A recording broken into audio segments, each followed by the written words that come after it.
ஒரு மகிழ்ச்சியான செய்தி. இதயம் நல்லெண்ணெயின் விலை லிட்டருக்கு ரூபாய் 105 குறைஞ்சிருக்கு. செப்டம்பர் 2023ல 1 லிட்டர் இதயம் நல்லெண்ணெயின் அதிகபட்ச விலை ரூபாய் 503. ஆனா இப்ப 1 லிட்டர் இதயம் நல்லெண்ணெயின் விலை ரூபாய் 398 மட்டும்தான் தமிழ்நாட்டுல. அப்ப இனிமே எல்லாரும் இதயம் நல்லெண்ணெய் வாங்கலாம் இல்ல?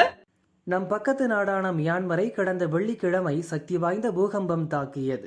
7.7 மற்றும் 6.9 ரிக்டரில் அடுத்தடுத்து வந்த பூகம்பத்தால் கொத்து கொத்தாக மக்கள் செத்து மடிந்தனர். இன்னும் மீட்பு பணி முடியவில்லை. இதுவரை 3000க்கும் அதிகமான சடலங்கள் மீட்கப்பட்டுள்ளன.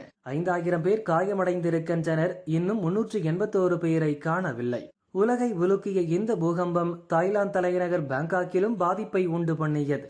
சீனா, வியட்நாம், இந்தியாவின் சில இடங்களிலும் உணரப்பட்டது.